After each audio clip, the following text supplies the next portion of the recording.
आपण समस्ते पाप कौन जानती किंतु कौन आपण जानते कि जे एही पापर बापा किए।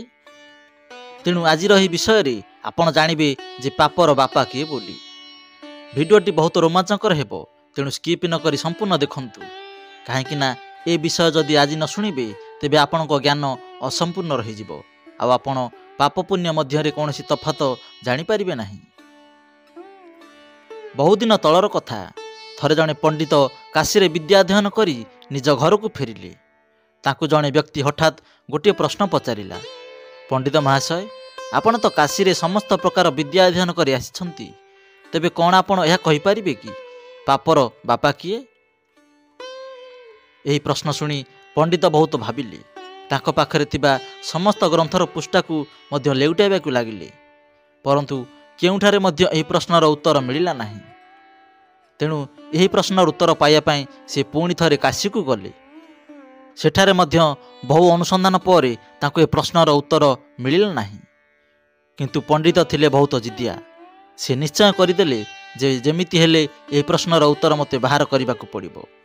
एहा परे से अनेक तीर्थ यात्रा कले, अनेक विद्वानक पाखक गले, परंतु से कौनसी संतोषजनक उत्तर पाइले नाही।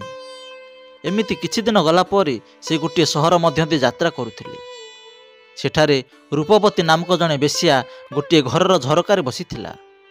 तार दृष्टि जाई पड़िला सेही पंडितंक उपरे। तेणु से संगे संगे निज दासी को कहिला, लागुची पंडित जनक बहुत विद्वान अटंती, किंतु एही पंडित उदास काहेकि लागुछंती? तू जाई यार कारण पचार। बेश्या एपरी कहिबा द्वारा दासी जनक भवनरू बाहर को आसिला, आउ आसी पंडित को प्रणाम कला।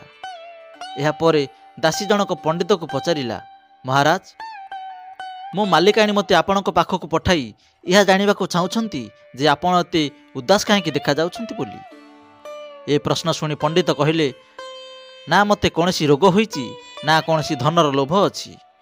मु जे कथा को नै उदास अछि तार उत्तर तुम मालिकाणी को पाखरे नाही।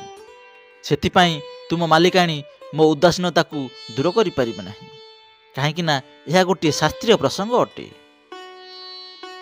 यह सुनी दासी कहिला, महाराज, जदि आपणकर कौनसी क्षति न हुए तेबे कौन आपण मते सेही प्रश्न विषय कहि परिबे कि? पंडित कहले, हाँ, निश्चय कहबी। मो मन को व्यथित करुथिबा प्रश्न हला जे पापर बापा किए। एहा परे दासी जाई पंडितଙ୍କର सब प्रश्न बेश्या को सुनाइला। बेश्या यह शुणी कहिला, एथिरे तो कौनसी बड़ कथा नहीं, यार उत्तर तो मो पाखरे अछि। तू जा पंडित महाराज को एठा को नहीं आस। बेश्यार आज्ञा पाई दासी दौड़ी दौड़ी गला आ पंडित को डाकी आनिला। पंडित मध्य प्रश्नर उत्तर पाइबा आशारे आगभर होई चली आसिले। पंडित को देखि बेश्या कहिला, महाराज, मु आपणक प्रश्नर उत्तर तो देदेवी, किंतु एथिपाई आपणको किछि दिन एठारे रहिबाकू पड़िबो। बिचरा पंडित यह शुणी भाविले, जे प्रश्नर उत्तर पाइबा पई देश विदेशर अनेक स्थान यात्रा कली, मास मास समय मध्य बीतीगला। तेणु 2-4 दिन तो किछि बड़ कथा नुहे। यह भावी पंडित बेश्यार प्रस्ताव को स्वीकार करिनेले।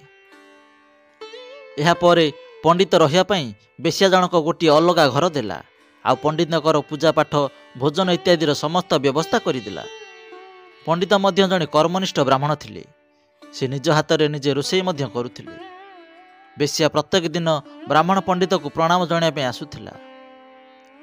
दिने बेश्या पंडित महाराज को कहिला, महाराज, आपण स्वयं अग्नि सामने रे बसी भोजन तैयारी करुछंती, यह द्वारा आपणक आखिरे धुआं मध्य बाजुथिबो। यह देखि मते बहुत कष्ट लागुछि।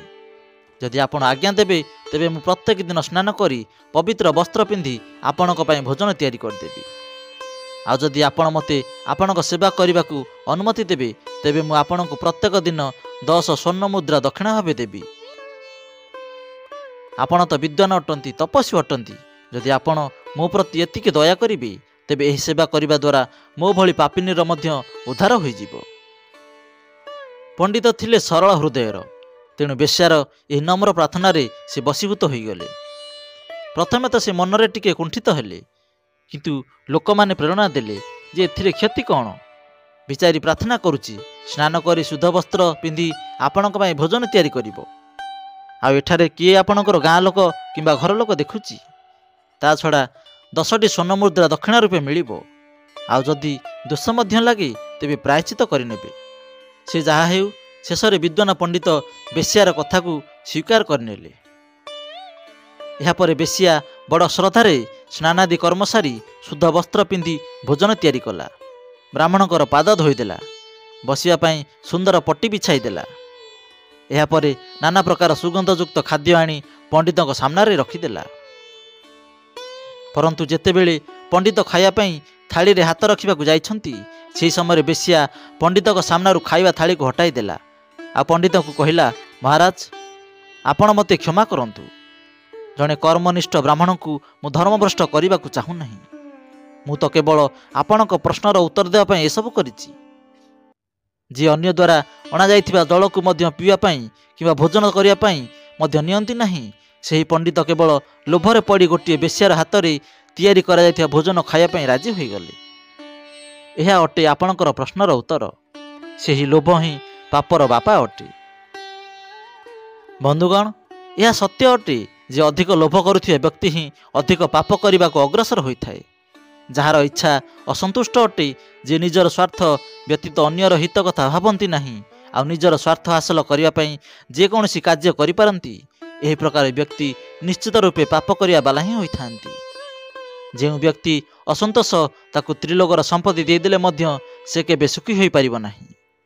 ଆଉ ଯାହାର ମନରେ ଲୋଭର ମଞ୍ଜି ବୁଣି ହୋଇଗଲା, ସିଏ ପାପକର୍ମ କଲାବେଳେ ମଧ୍ୟ ଲୋଭକୁ ହିଁ ପ୍ରଧାନ ଦୃଷ୍ଟିକୋଣରେ ରଖିଥାଏ। କୁହାଯାଏ, ବିନା ସ୍ୱାର୍ଥରେ ପାପ ହୋଇନଥାଏ। ପାପର ବାପା ଲୋଭ ହିଁ ପ୍ରଥମ କାରଣ ଅଟେ, ଆଉ ଲୋଭ ହିଁ ପାପର ବାପା ଅଟେ। ବନ୍ଧୁଗଣ, ଆଶା କରୁଛୁ ଆପଣ ମଧ୍ୟ ଏହି ପ୍ରଶ୍ନର ଉତ୍ତର ପାଇସାରିଥିବେ। ଯଦି ଭିଡ଼ିଓରେ ଏହି କଥା ଆପଣଙ୍କୁ ମନକୁ ଛୁଇଁଥାଏ, ତେବେ କମେଣ୍ଟ ମାଧ୍ୟମରେ ଆପଣଙ୍କର ମତାମତ ନିଶ୍ଚୟ ଜଣାଇବେ। ଭିଡ଼ିଓ ଭଲ ଲାଗିଲେ ଲାଇକ୍ କରିବେ ଏବଂ ଆପଣଙ୍କ ପ୍ରିୟଜନଙ୍କୁ ସେୟାର କରିବା ପାଇଁ ଜମାରୁ ଭୁଲିବେନି। ଆଉ ଚିନ୍ତନ ଟିଭିକୁ ପ୍ରଥମ ଥର ଦେଖୁଥିଲେ ସବସ୍କ୍ରାଇବ୍ ନିଶ୍ଚୟ କରିବେ, ଯାହାଦ୍ୱାରା ଆପଣ ଅଜସ୍ର ଜ୍ଞାନର ଅଧିକାରୀ ହୋଇପାରିବେ। ପୁଣି ଦେଖାହେବ ଆଉ ଏକ ସୁନ୍ଦର ଜ୍ଞାନବର୍ତ୍ତକ ଭିଡ଼ିଓ ମାଧ୍ୟମରେ। ସେ ପର୍ଯ୍ୟନ୍ତ ଶୁଣୁଥାନ୍ତୁ ଚିନ୍ତନ ଟିଭି। ଧନ୍ୟବାଦ।